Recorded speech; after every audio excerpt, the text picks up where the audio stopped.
हरि ओं सुप्रभातम्। अद्य वयं शास्त्रीद्वितीयवर्षस्य साहित्यप्रथमपत्रे तत्र साहित्यदर्पणस्य षष्ठपरिच्छेदे रूपकेषु नवमभेदं वीथिनामकं पठिष्यामः। तत्र वीथिलक्षणम् एवम् उक्तं।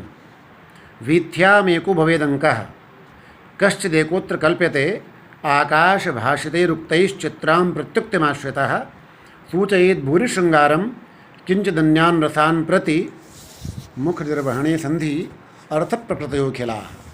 वीथी में केवल एक अंक होता है इस रूपक में, और एक ही यहाँ पर नायक होता है जो कि आकाश भाषित का आश्रय लेकर के। आकाश भाषित का अभिप्राय ये है कि वो आकाश की ओर देखकर बोलता है किम ब्रवीषि, क्या कहते हो, और फिर स्वयं ही उसका एक विचित्र उत्तर जैसे उसने सुन लिया हो उसको बोल करके आगे बढ़ता है। तो ये है आकाश भाषित युक्त ही चित्राम प्रत्युक्तमाश्रितः। और फिर है सूचयेत भूरि श्रृंगारम, श्रृंगार रस की सूचना अत्यधिक प्रचुर मात्रा में यहाँ पर करता है। किंचित अन्यान रसान प्रति, और अन्य रसों का यहाँ पर जो स्पर्श थोड़ा अल्प मात्रा में होता है। मुख निर्वहणे संधि, दो संधियों का यहाँ प्रयोग किया जाता है, मुख संधि और निर्वहण संधि का। अर्थ प्रकृतयोखिलाः बीजम मिंतु पताका च प्रकृति कार्यमेव च, ये जो पांच अर्थ प्रकृतियां हैं, इन पांचों अर्थ प्रकृतियों का यहाँ पर उनकी जो सूचना की जाती है उनका प्रयोग किया जाता है।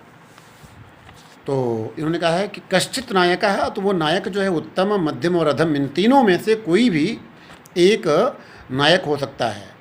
और चूँकि यहाँ पर श्रृंगार रस का बाहुल्य बताया जाता है तो कैशिकी वृत्ति का बाहुल्य समझना चाहिए, क्योंकि कैशिकी वृत्ति और श्रृंगार रस में और कैशिकी वृत्ति का प्रयोग किया जाता है। इसके 13 अंग हैं। अस्यास्त्रयोदशांगानि निर्दिशन्ति मनीषिणः। विद्वानों ने इसके यानी वीथी के 13 अंग बताए हैं, जिसमें उद्घात्यक, अवलगित, प्रपंच, त्रिगत, छल, वाक्केली, अधिबल, गंड, अवस्यंदित, नालिका, असत प्रलाप, व्याहार, मृदव अथवा मार्दव। उद्घात्यकावलगिते प्रपंचस्त्रिगतं छलं, वाक्केल्यधिबले गण्डमवस्यन्दित नालिके, असत प्रलाप, व्याहार, मृदवानि च तानि तु। ये वीथी के 13 अंग इन्होंने बताए हैं। पहला अंग है इसका उद्घात्यक और दूसरा है अवलगित। इन दोनों का लक्षण जब प्रस्तावना का स्वरूप बताया जा रहा था तो प्रस्तावना के भेदों में इन दोनों अंगों का निरूपण किया जा चुका है उदाहरण पूर्वक, तो यहाँ पर नहीं बताएंगे। तीसरा है प्रपंच। तो मिथो वाक्यम असद्भूतम प्रपंचो हास्यकृन्मतः। मिथः असद्भूतम वाक्यम, जो परस्पर आपस में असद्भूतम यानी जो असत्य से भरा हुआ, यानी जो नहीं हुआ है, असत्य यानी जो हुआ नहीं, वास्तविक नहीं है, ऐसा वाक्य जो बोला जाता है। और हास्यकृत यानी हास्य उत्पन्न करने वाला, उसे प्रपंच नामक अंग कहा गया है। तीसरा अंग ही जैसे विक्रमोर्वशीय में वलभीस्थ विदूषक चेट्योरन्योन्य वचनम। वलभी जो है, जो छज्जा है बालकनी, वहाँ पर बैठे हुए विदूषक और चेटी परस्पर वार्तालाप करते हैं। ऐसे त्रिगत जो इसका अंग है उसका लक्षण है त्रिगतम स्याद अनेकार्थ योजनम शुद्ध साम्यता। शुद्ध साम्यता शब्दों की समानता होने से यत्र अनेकार्थ योजनम, अनेक अर्थों की योजना कर ली जाए, उसे कहते हैं त्रिगत। ये वीथी का चौथा अंग है। जैसे वहीं विक्रमोर्वशीयम में राजा कहते हैं सर्वक्षितभृतां नाथो दृष्टा सर्वांग सुंदरी रामा रम्य वनान्तेस्मिन् मया विरहिता त्वया। कहते हैं सर्वक्षितभृतां नाथ, हे समस्त। अब यहाँ पर जो राजा कह रहे हैं कि सर्वक्षितभृतां नाथ, समस्त पर्वतों के राजा, क्षितभृतां पर्वतानां नाथ स्वामी, सर्वांग सुंदरी, जो समस्त अंगों से और सौंदर्य वाली है, ऐसी रामा सुंदरी इनकी जो प्रेयसी है। अस्मिन् रम्य वनान्ते, इस रमणीय और जंगल प्रदेश में, कानन प्रदेश में, मया विरहिता, जो मुझसे बिछुड़ गई है, तो या दृष्टा किम, तुमने देखी है क्या। अब नेपथ्य तत्व प्रतिशब्द, नेपथ्य में उसी प्रकार की प्रतिध्वनि होती है। ऐसा जैसे कि किसी पर्वत के और घाटी में या पर्वत के सामने हम कोई वाक्य बोलते हैं तो वहाँ से प्रतिध्वनि आती है गूंज करके। तो यही वाक्य वही वाक्य वहाँ से प्रत्युत्तरित होकर के आया। तो राजा कहता है नेपथ्य तत्र प्रतिशब्द प्रतिशब्द प्रतिध्वनि हुई। राजा ने कथम दृष्टित्या, क्या तुमने देखी ऐसा कहा।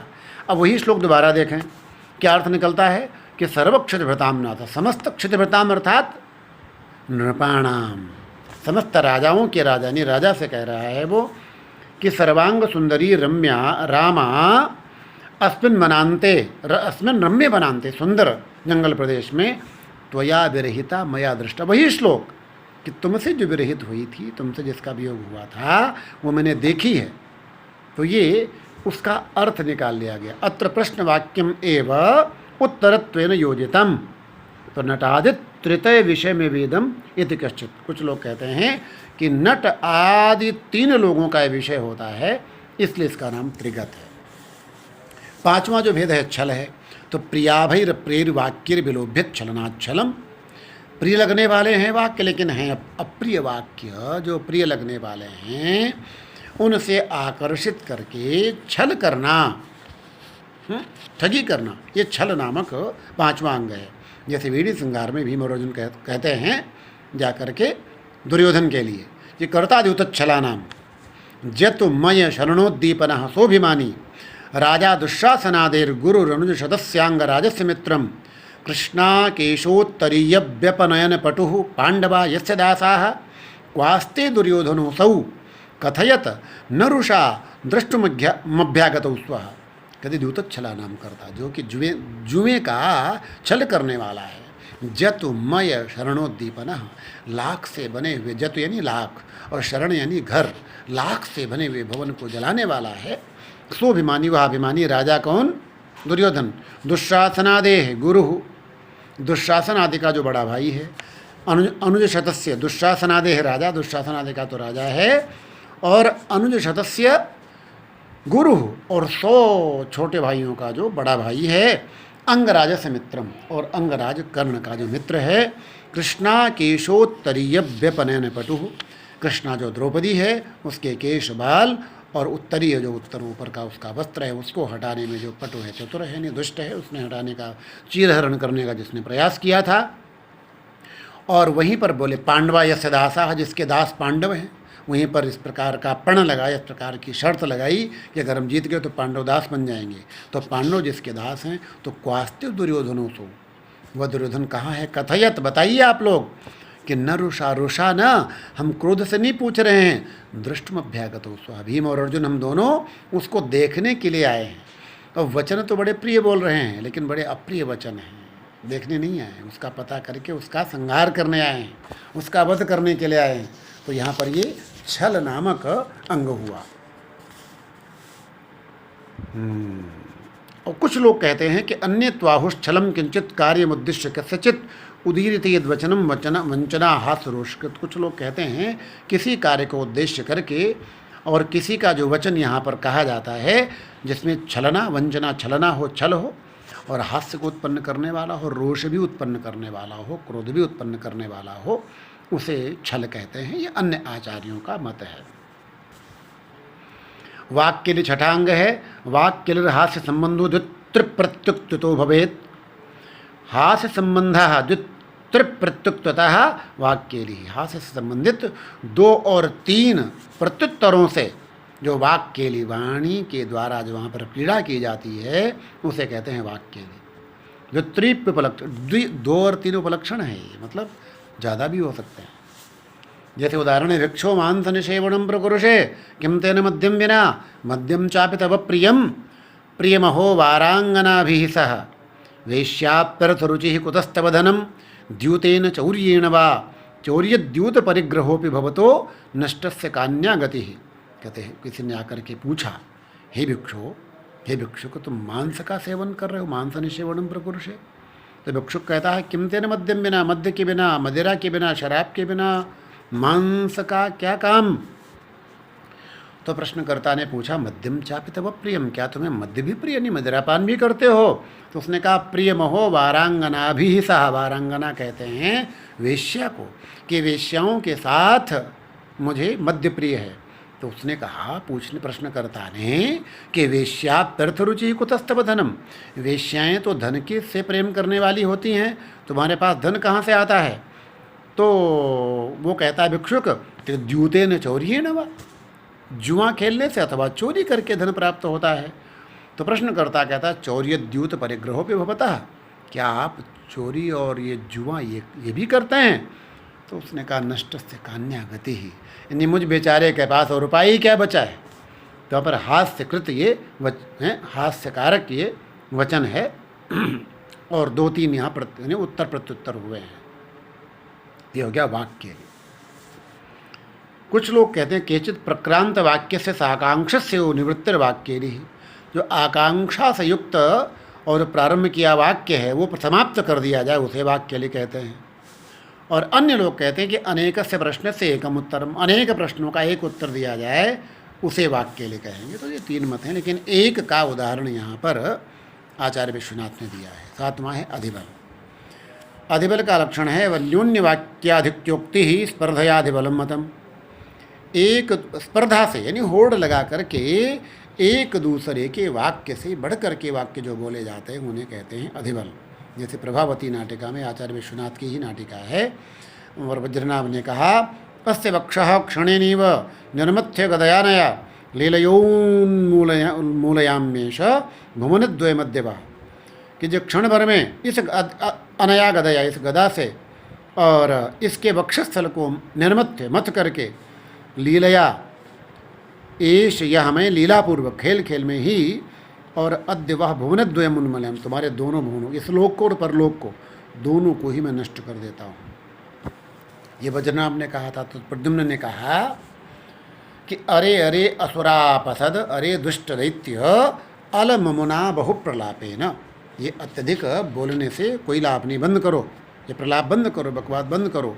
मम खलु, मेरा तो अद्य प्रचन्न भजदंड समर्पितो रूकोदन्न निर्गलित कांड समूह पातैः आस्ताम समस्त दितजक्षत जोक्षितेयम क्षोणि क्षणेन पिशताशन लोभनीया। इससे बता रहे हैं कि मेरे हाथ में लिए गए धनुष से निकलने वाले जो बाणों के समूह हैं उनके निपातन से, उनके प्रहार से, और समस्त दैत्यों के घावों से निकलने वाले रक्त से सींची हुई ये जो क्षोणी है, जो पृथ्वी है, क्षण मात्र में और मांस का भक्षण करने वाले लोगों के लिए ये आकर्षण का केंद्र बन जाएगी, अर्थात मैं इसका वध कर दूंगा। ये उससे भी बढ़ कर के वचन इन्होंने बोला। फिर अधिबर नामक अंग होगा। अगला है गंड। गंडम प्रस्तुत संबंधी भिन्नार्थम सत्वरम वचः, भिन्न अर्थ वाला शीघ्रता से बोला गया वह वचन जो प्रस्तुत यानी प्रसंग से संबंधित अर्थ को प्रकट करने वालों से संबंधित हो, इसे गंड कहेंगे। जैसे वेणी संगार में राजा कहते हैं अध्यासितुम तब चिराज जघन स्थल से पर्याप्तमेव करभोर ममोर युग्मम, कहते हैं कि तुम्हारे बैठने के लिए चिराज जघन स्थल से पर्याप्तमेव करभोर ममोर युग्मम, मेरा जो ऊर युगल है, यह मेरा जो यानी घुटने के ऊपर वाला जो प्रदेश है, तेरे जघन मंडल का आसन बनने के लिए, जघन मंडल जो ये जंघा से लेकर के और जो नितंब वाला प्रदेश है उसका आसन बनने के लिए यानी उसको बैठाने के लिए पूर्ण रूप से प्रस्तुत है। उसके बाद अनंतरम प्रवेश करके और कंचुकी ने कहता देव भग्नम भग्नम, महाराज टूट गया पीछे पड़ चुके हो।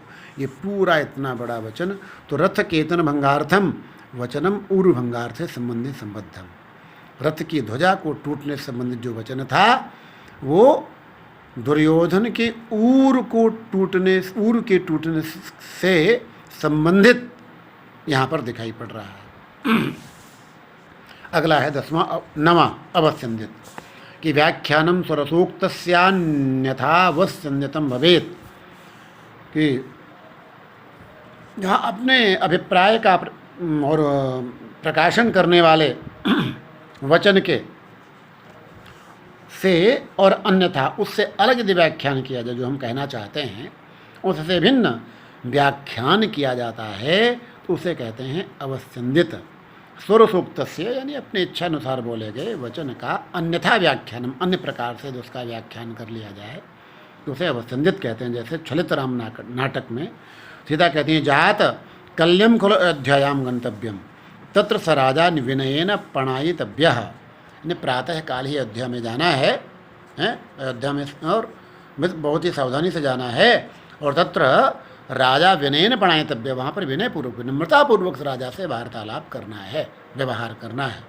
मतलब वो कहते हैं अत किमावाभ्याम राजोपजीविताभ्याम भवितव्यम है, कहते हैं क्या हम दोनों लव और कुश दोनों भाई कि राजा के सेवक बन जाएंगे, उनके उपजीवी बन जाएंगे। सीता ने कहा जात स युष्माकम पिता, वो तो तुम्हारे पिता हैं। लव ने कहा किमावयो रघुपति पिता, क्या हम दोनों के राजा जो राम है पिता हैं। तो सीता तुरंत आशंका में आकर के बोलती कि हमने गलत बोल दिया, नहीं बताना था, ये तो रहस्य है। कहती माँ अन्यथा शंकध्वम, अन्यथा शंका मत करो, न खलु युष्माकम, तुम दोनों के ही नहीं, सकला या एवं पृथिव्या, वो तो संपूर्ण पृथ्वी के ही पिता हैं राजा होने के नाते। तो यहाँ पर सामान्य रूप से कहे गए वाक्य को और उसका अन्यथा व्याख्यान किया गया। तो ये हो गया अवसंधित नामक अंग। 10वां है नालिका, इसका लक्षण है प्रहेल के हास्य नियुक्ता भवति नालिका, हास्य के साथ जहाँ पहेली बोली जाती है उसे नालिका कहते हैं। जैसे रत्नावली नाटिका में ही सुसंगता कहती है सखी यस्य कृते तुमागता स इत एव तिष्ठत, जिसके लिए तुम आई हो वो तो यहीं पर विद्यमान है।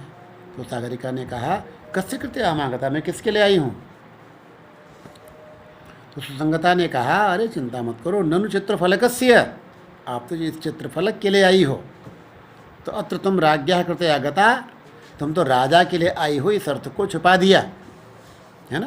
तो हास्य ये पहेली का पहेली जैसी बोली गई है हास्य पूर्वक। 11वां है असत प्रलाप, असत प्रलापो यद वाक्यम असंबद्धम तथोत्तरम अगण्यतोपि मूर्खस्य पुरो यच्च हितम वचा, वह बात को न समझने वाले मूर्ख के सामने जो हित कर वचन कहा जाता है और वैसे उसका असंबद्ध उत्तर भी आता है, उसे कहते हैं असत प्रलाप। जैसे प्रभावती नाटिका में ही आचार्य विश्वनाथ की नाटिका है, प्रद्युम्न कहते हैं साहकार वल्ली मवलोक्य सानंदम, साहकार लता को आम्रलता को देख करके आनंद पूर्वक कहते हैं अहो कथमिहैव, क्या यहीं पर अलिकुल मंजुल केशी परिमल बहला रसावहा तन्वी किसलय पेशल पाणी कोकिल कलभाषिणी प्रियतमा में, कि अलिकुल मंजुल केशी हैं भ्रमर समूह के समान सुंदर केश वाली, परिमल बहला जिसमें से और ये पराग सुगंध और फैल रही है, रसावहा रस को बहाने वाली ये तन्वी पतली, किसलय पेशल पाणी है, और किसलय यानी नए पत्तों रूपी कोमल हाथ वाली, कोकिल कलभाषिणी प्रियतमा में हैं, कोयल के समान मधुर भाषण करने वाली ये मेरी प्रियतमा है। तो ये आया यहाँ पर, ये तो हुआ। और असंबद्धम वाक्यम, असंबद्ध वाक्य हुआ।